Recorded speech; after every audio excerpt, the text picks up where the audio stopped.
So let me, I first ran into you and your work. I don't remember where I saw you, but you were talking about transhumanism.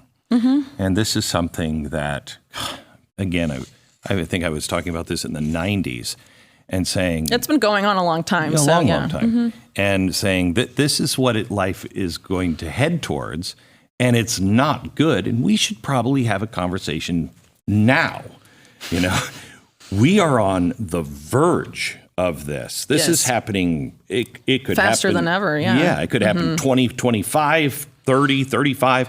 It's here now. Yeah. Explain what transhumanism is and why it is so dangerous. Yeah, so I'll just probably start with the history of it. So there was a man named Julian Huxley. He's the brother of the famous author Aldous Huxley. He was president of the British Eugenics Society.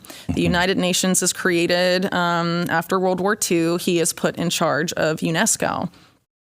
In writing his vision for UNESCO, Julian Huxley says about eugenics, we need to make the unthinkable thinkable again. 10 years later, he coins the term transhumanism in a book called... Did he read his brother's work? I'm sure, actually, that Aldous Huxley's work was influenced by the type of social milieu he inhabited, which would include his brother. Okay. And, sort of those intellectual circles where both of them grew up, right? Okay. This is the British aristocracy, and really a lot of the idea of eugenics going back to Francis Galton and, Darwinism and all of that, it seems to sort of emanate from there. Fabian socialists and all of that. Yes.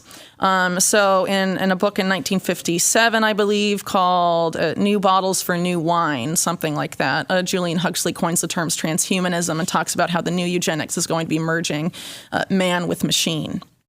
So this is basically eugenics rebranded, and a lot of people that funded eugenics causes of the past, like the Rockefeller family, are, big proponents of transhumanism today, and it's getting increasingly problematic. I would say, if you look, for example, at the new head of the FDA, who very few people have bothered to look into, Robert Califf, he's a former Google Health executive.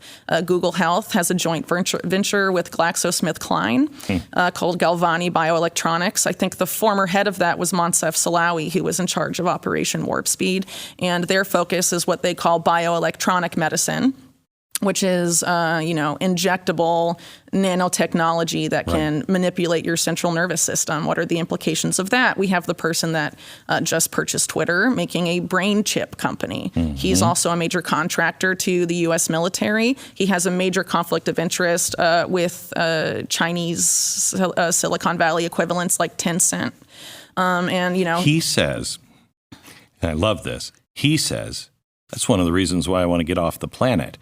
He says his work is to find a way to compete against the transhumanistic, folly. You don't believe that at all? I don't buy it. No. If you look at that company, they had animal trials. Many of the monkeys that was tested and died after the brain chip was put in. If that were my company, I would reformulate everything or shut it down if it was going to kill that many animals. But it's already moved into human trials. I mean, even though it's killing all the monkeys. Well, it killed many monkeys. I forget the exact number, but a significant portion. This is where it gets frightening. Well, it's tied up with depopulation, right? You have this being sort of the new path of eugenics. And so, I don't think these people ultimately care about, how many people are left, right? Smart and right. Well, eugenics is... you. People like to act like eugenics disappeared, and it hasn't. It's just rebranded. And if you look at the history, it's very clear, and it's very disconcerting. That's why everything you're seeing that is coming out of policy all over the world, all of the World Economic Forum seems so Malthusian. Look at Canada, the medically assisted death. Originally, it was going to be for terminally ill people. Now people are pitching it to homeless people in Canada, saying, "You're too poor to live. Do you want to kill yourself?" How do we not remember what happened last time? Well, I think some of these people, you look at the Rockefellers, they funded what happened last time. Yeah. a lot of that money that was used to set up the Nazi eugenics program came from the Rockefeller Foundation, and that's a matter of record. They've tried to go back and say, oh, we're sorry, but they're funding a lot of this stuff now.